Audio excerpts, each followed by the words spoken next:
You ready for this? Singing my life with his words. I've never been more ready for anything in my whole life. James Baldwin told a whole story about race relations in a love story. Yeah. Never in a million years has that been done before. It's mind-blowing. I think anyone who like interrogates James Baldwin, they will see that if you look at some old interviews with him, that how passionate he was, and he would just, you know, sometimes he was just so a little vitriolic because he was just so angry and trying to wrestle with the consciousness of America. But you knew throughout all of it there was so much love. It's because he loved it so much that he wanted it to be its highest ideal. We are drinking to new life. Tish gonna have Fonny's baby. I hope it's a boy.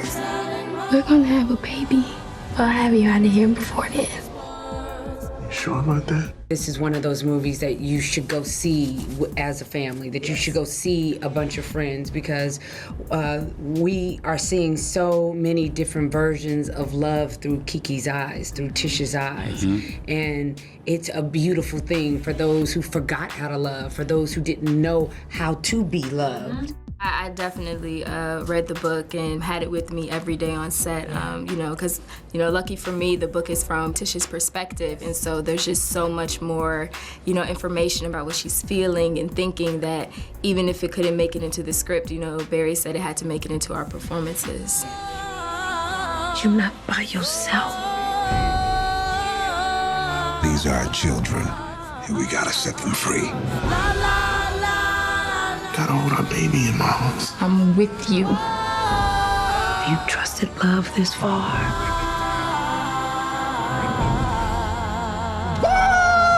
Trust it all the way.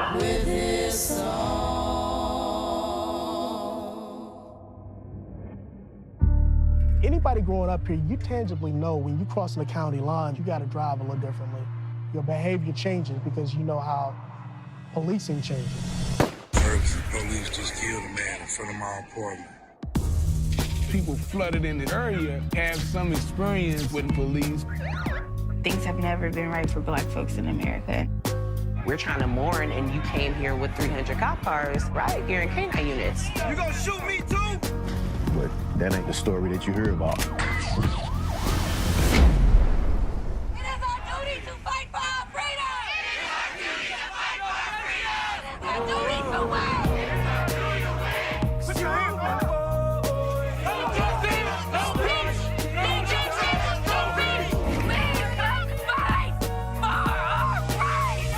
This ain't made for TV. This ain't your daddy's civil rights movement. A national protest against police bias and violence. They want to know when we gonna go in the house. We ain't never going back in the damn house. Call your tanks, call your armored vehicles. The parade going nowhere. It's been 52 days, and I've spent more time in jail than Darren Wilson. You can't have people fearful. We can't have police officers killing people. This is chemical warfare that you are not supposed to be able to use on U.S. soil. This movement was born in love, and love always wins. We are raising activists. If there's going to be any change, it starts with our children.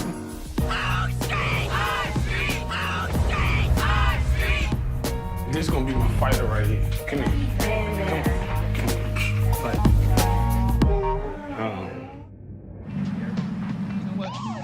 I bet you got it twisted. You don't know who to trust. So many player hate.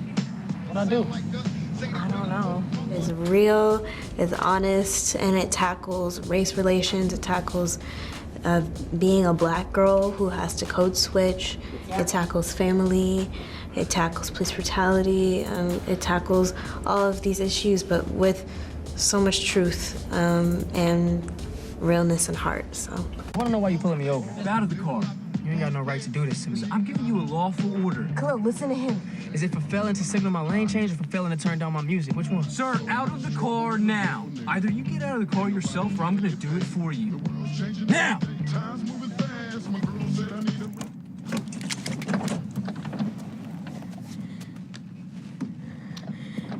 Drop the phone. With new devices and social media and a means of information that can travel differently, people are now like, okay, it's true, but it's been riots going on. So for us reading the script, we're like, finally, we're not like, right. We're like, well, good. You know, that this story needed to be here, hopefully. You know, it should have been years ago. Star, you okay? You all right? Go back where he told you. You're gonna take his time doing whatever he gotta do. I'm not playing. Go back. Yo, but come on, why you messing up my car? Just listen to him, Khalil. Hey, all right, chill.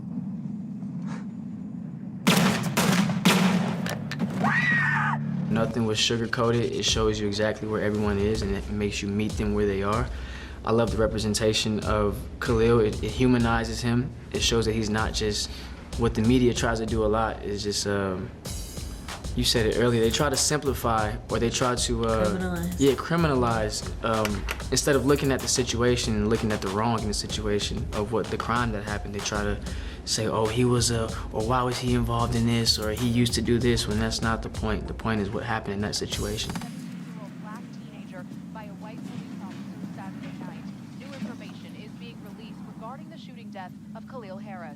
Dash cam footage where the officer thought he was going for a weapon shows it was not a gun, but a hairbrush. My son ain't never done nothing wrong. Khalil was a good boy. Why they had to do that to him? What does that have to happen for? Well, you can't even walk down the street and brush your damn hair? I mean, why would they put Miss Brenda on TV like that?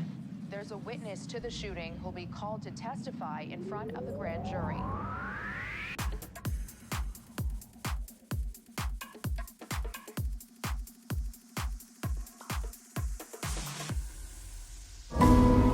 The 13th Amendment to the Constitution makes it unconstitutional for someone to be held as a slave. There are exceptions, including criminal.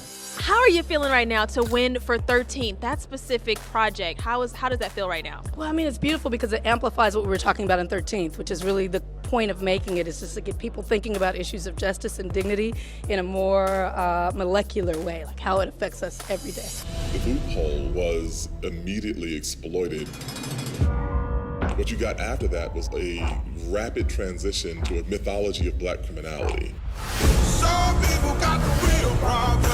Animals, beasts that needed to be controlled. You better believe it. I'm only human. It became virtually impossible for a politician to run and appear soft on crime. The kinds of kids that are called super predators. Millions of dollars will be allocated for prison and jail facilities. 3 strikes and you are out. It was an enormous burden on the black community, but it also violated a sense of core fairness.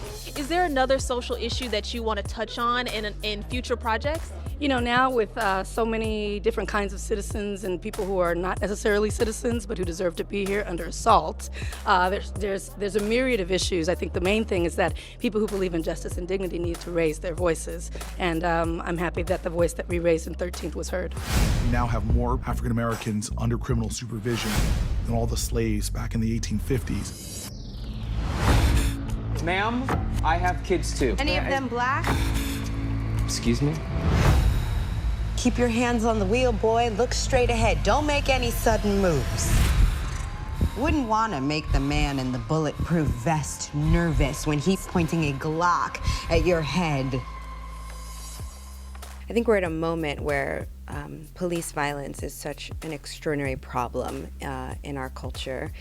And I think there is a danger that these young men and women are becoming statistics, that we don't know their names, that we don't think about their humanity, that we're just thinking about the enormous numbers.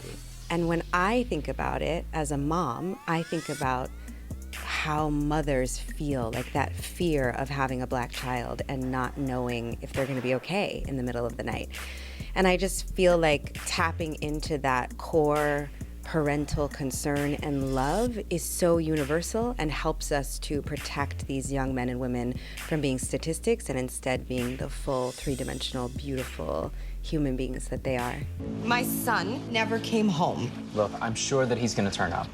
First name? Jamal, Jamal. Does he have any distinguishing scars, tattoos, gold teeth? It was so important for me to allow people the privilege of stepping into the lives of this family and being on this roller coaster ride with them, because I think it gives us all an opportunity to reflect on who we are as a society right now, and to reflect on who we are in our marriages and in our homes with our kids, and just take stock of where we're at and how we're doing. It's such a special project in that way. So to be able to be a producer and an actor on the project just allows me to be extra proud. I don't know what you expect me to do. Please, find my son! They saw you rape the lady. I didn't see a lady or hit anyone. I didn't see any lady. Kevin? I didn't see any lady. I want to see my son right now, right now. It makes me happy that they're finally being heard. When they were boys, we didn't even hear from them. We heard from words that were put into their mouths. They went through a whole trial. They never spoke. You know, they never were able to really get their point of view across. They endured all this time behind bars. And so now they're able to speak, to be heard, to be seen through this. They said if I went along with it, that I could go home, and that's all I wanted. Just the simulation of what they went through was terrifying in itself. Being in a situation like that with cops at 14 alone in a dark room with these grown men yelling at you and harassing you. That's one of my biggest fears. These are real sets. These are real prisons. Yeah. These are real precincts. Yeah. There were times where we would call cut. I would be walking back to the trailer, and I'd have to walk along the wall because there were inmates coming the other way. Yeah. And so that sets it all up for you. You're kind of looking at these men, and you're kind of looking at them like, I wonder if they did it, or maybe they didn't do it. Are they innocent? Are they supposed to be here? There is not one shred of evidence. Imagine the frenzy of these teenagers ripping off her They clothes. are innocent of these crimes. They are guilty. Oh, these 5 black and brown boys were picked up, arrested, tried, convicted, served their time, were listed as sex predators for years and years. The real man comes out. He says, I did it. They take his blood. They take his body samples. It's him. It's him. It's a match. And still, if that does not convince you, there's nothing I can say.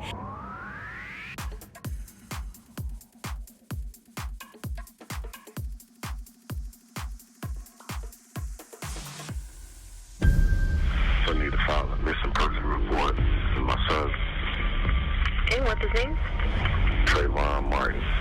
Sanford Police Department. Hey, there's a real suspicious guy. These always get away. There's someone trying.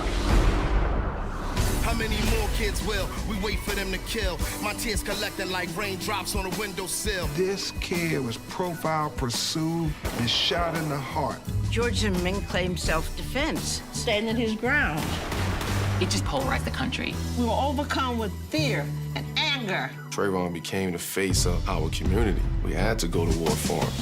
Rest in power, rest in paradise. To all the babies too young to have had to pay the price. You choose to grieve or to fight. It took my son being shot down to make me stand up. Rest in power, rest in paradise. You have become a symbol in the spirit life. The first time I visited death row, I wasn't expecting to meet somebody the same age as me. From a neighborhood just like ours. Could have been me, Mama. But what you're doing is gonna make a lot of people upset. You always taught me to fight for the people who need the help the most. Your life is still meaningful, and I'm gonna do everything possible to keep them from taking it. Brian Stevenson is a hero, I think, for his life's work. Last 30 years, he's been dedicated to, fixing and righting the criminal justice system. He has exonerated so many people who have been wrongfully convicted, and the fact that he isn't a household name, I think, is one of the real reasons why I really wanted to, portray him and put his message on the big screen. I don't think you have to be a lawyer. You don't have to be a famous actor. You don't have to be celebrated. You just have to have an orientation and be hopeful and be willing to make your voice heard. You the lawyer? Yes, ma'am. Thank you so much for driving all the way out here. Most lawyers barely make time to call. I can't believe you talked to all my people and said you're gonna fight for me. I did. It mean a lot. Being black, man, jail seems sort of like to go synonymous with us, which I hate that. My father went to jail for $25 worth of illegal substance for 7 years, but he educated people for 25 years in the school system. The very kids he taught, he was sitting next to. You ain't quitting, is you? No, sir. Each of us is more than the worst thing that we've ever done. I know what it's like to be in the shadows. For me, I wanted to lift up mercy because I think it's our capacity to forgive. It's our capacity to understand. If we want mercy for ourselves, we have to give it to other people. And I think our society has become a little cold to death. It's my dad. He did nothing wrong. It's never too late for justice. You're the only one cared enough to fight for me. My father, when we watched this movie, he says, wow, man, and he said, and it's an ocean of us out there. It's millions of going through the same thing every single day. Luckily, we get a chance to have a happy ending. But there's so many people that don't get that opportunity. I got my truth back. You gave that to me, and ain't nobody gonna take that from us. 5, 4, 3, 2, 1. Shots fired, Fruitvale. When you trying to get home? What is going on? Next stop, Fruitvale Station. I mean, that was probably one of the toughest scenes to shoot. We shot over the actual brick that he was shot on. The bullet hole is still there. Every time we did a take, I was scared I was gonna lose my life. Like that's the magnitude of the situation that we were in, and yeah, it's something I'll probably never forget. It was probably one of the most intense moments of, like, you know, my acting career for sure. Oscar, somebody that looks just like me, could have easily have been me. You know, coming from Newark, New Jersey, always catching the train back and forth to Manhattan on the PATH train with like my best friends, and seeing altercations happen between the police and, you know, the passengers. It could have easily escalated, you know, into something else. Hey, Oscar, how are you? I'm good. Happy New Year. Happy New Oscar? Year. Oscar from Pharmacia?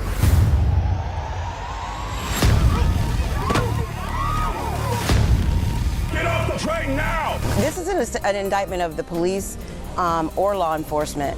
What it is to me, and I think to Ryan and to all of us, is an examination of who we are as human beings, because 99.9% of law enforcement officers have nothing but the best intentions to protect and serve. It's that 1%, and it's not just law enforcement, it's people in general that have this type of mentality where they don't see other human beings as human beings. They see them as other, and therefore they're not human, and therefore incidents like this happen.